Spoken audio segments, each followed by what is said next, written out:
Hey everybody, welcome back to another video. I hope you guys are having a fantastic day so far. I don't know whether you can hear it, but it is absolutely chucking it down outside. It has been pouring this rain all day and it's so miserable. It's horrible. I can't wait for this weather to warm up and summer to arrive, to be honest with you. Anyway, today we are reacting to Meet the Littoral Combat Ship, the US Navy's $500 million warship. Now, there's been pictures of this in some of the videos I've done in the past, and I've asked a few questions on it, but I've never been able to find a video on it because it looks so weird. And then this video was put out yesterday, and I thought, I'm not going to watch it yet. I'll wait to do a reaction on it because I've wanted to know about the ship for a while. So yeah, we're going to be checking it out. But before we do, if you haven't done so already, please make sure you hit the subscribe button. And if you're feeling extra frisky, you may as well give the video a like as well. I do have a Buy Me a Coffee page and a Patreon page link down in the description if you'd like to help support the channel. That'll be freaking awesome, but please feel no obligation to do so. And without further ado, let's check out the littoral combat ship.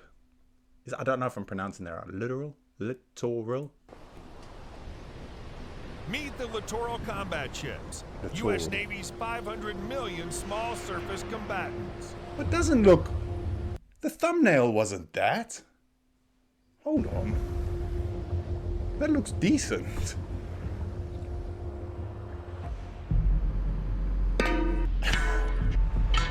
More than 17 years ago, the U.S. Navy christened the first of a new class of warship designed to operate in near-shore environments.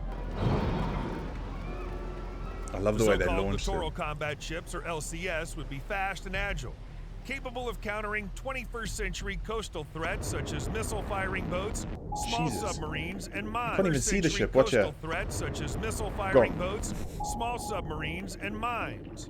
The LCS is a class of small surface combatants equipped with capabilities specifically designed to address global challenges in littoral regions. The LCS is intended to facilitate joint force access in these littorals, operating either independently. That thing cruises along, doesn't it? It's going really quick. I'm surprised by the speed of it. Or within high-threat environments as part of a networked battle force that includes larger multi-mission surface combatants. The LCS has been a controversial program from its inception, experiencing delays and cost overruns, not to mention severe criticism from elements of the national security community. Perhaps no ship in recent memory has been subject to more criticism than the LCS. Many think LCS is the wrong ship at the wrong time. Some compare the ship to a guided missile frigate and find it wanting. Others think the Navy would be better served with fast attack craft or small corvettes festooned with anti-ship missiles. Still others believe a purpose-built single-mission vessel is the best choice for the mine warfare mission. All of these alternatives would be potentially attractive choices, provided the Navy's future fleet had a need for such ships. Instead, the U.S. Navy needs a different component for its battle force, an affordable, self-deployable, and reconfigurable multi-role warship designed for naval battle network operations in contested littorals. There they are. Hold on. I don't think they're that bad looking. Okay, maybe I know it's not all about looks, and I know what he's saying, that other ships outshine it or would outshine it a bit, but I suppose the experts know what they need. An idea is born. In 2003, that the is Navy horrendous. launched its first experimental LCS, Seafighter, designated as a Fast Seaframe, or FSF-1. As the Oliver Hazard Perry Osprey-class mine hunter and Avenger-class mine countermeasure ships were reaching the end of their lives, the U.S. Navy released the LCS requirement. Lockheed Martin and General Dynamics submitted design proposals.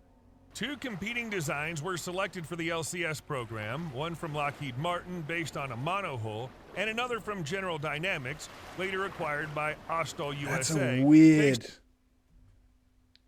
It looks very ungainly. Is that right? I don't know. It just doesn't look like a warship. Now, who am I to judge? I'm nobody. I know nothing about this stuff. That's why I watch these videos. But to me, it just doesn't... I don't know. By Austal USA, based on a trimaran hull design. These two designs represented different approaches to achieving the Navy's requirements for speed, flexibility, and modularity. The ultimate decision was to fund both designs as two variants of the class. Secretary of the Navy Gordon R. England announced that the first LCS would be named USS Freedom. LCS-1 was commissioned on November 8, 2008 in Milwaukee, Wisconsin. Also, it's been around a while. The LCS-2 ship was commissioned on January 6, 2010 in Mobile, Alabama. Striking a balance. One of the issues with littoral combat ships is their lack of firepower, and when combined with the aluminum hull of the Independence variants, concerns about ship survivability persist. The Navy Aluminium. Holy smokes. How do you say it? Aluminum. Aluminium. I thought it would be made of a stronger steel than that. to address those issues and has consistently upgraded the original platform to allow it to accommodate a wider range of weapon systems. The Navy continues its efforts to improve LCS capabilities with a recent focus on testing I like the a look new of that combat system. This system aims to qualify the littoral combat ship for military missions through a series of upcoming live fire exercises, ultimately enhancing the ship's readiness for major maritime warfare by better integrating, streamlining, and improving on board. Damn. Part of the effort includes the introduction of new government-furnished equipment, likely intended to improve fire control, targeting, and integration across a group of shipboard weapon systems, such as CRAM. The ship-launched Sea-Wiz uses a phalanx gun We did the capable of CRAM firing yesterday. 4,500 small projectiles per minute to blanket an area. In contrast, the CRAM replaces the gun with larger, longer-range rolling airframe missiles. Unlike the Sea-Wiz, it uses a 20mm cannon to shoot down threats close to a ship. CRAM fires a rolling airframe missile from an 11-missile battery.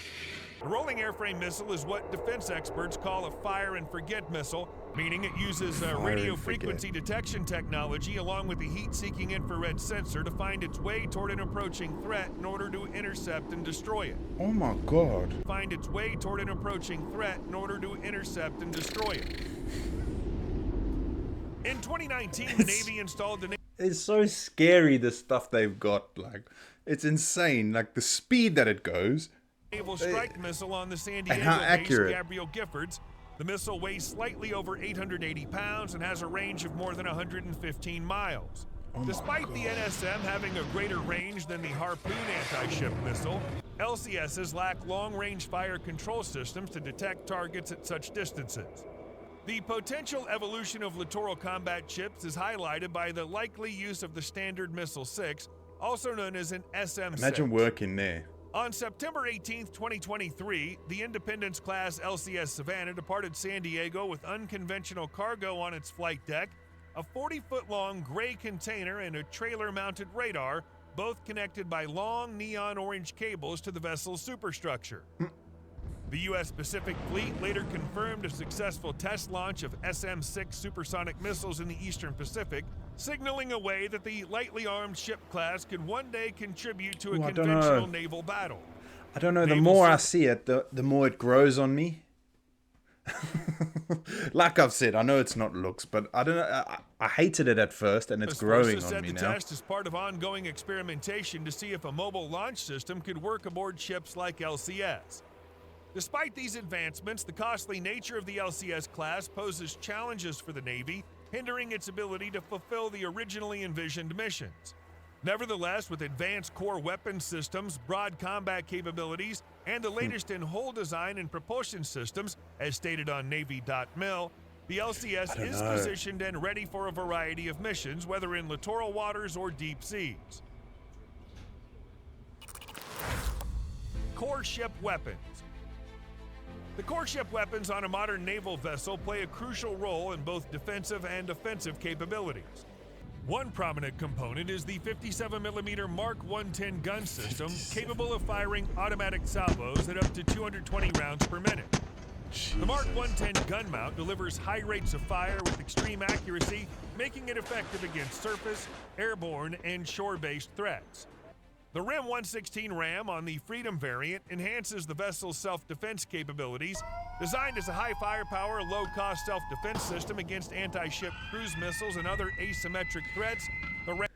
I suppose the weapons so far aren't as... there aren't as many as on some of the other warships, but still, it's pretty damn impressive. Anti-ship cruise missiles and other asymmetric threats, the ram is a crucial component. Meanwhile, the Independence variant class is equipped with the C-RAM. Recently, the C-RAM system has also been installed on the latest version of the Freedom class LCS. The LCS is also fitted with the Alex decoy system. What is that? Surface warfare. In addition to the ship's organic weapon systems, the surface warfare package includes 30mm gun systems, 11-meter rigid hull inflatable boats, surface-to-surface missile module, MH-60R equipped with Hellfire missiles, and Fire Scout vertical takeoff unmanned aerial vehicle. The surface warfare mission module, Scout vertical takeoff it doesn't have the aerial vehicle. Windshield. The surface warfare mission module is intended to deal with small boats and is called the best swarm killer in the surface fleet. Mine countermeasures. The mine countermeasure module is designed to provide mine sweeping, remotely detecting and bypassing mines, and mine hunting, detecting, and disabling.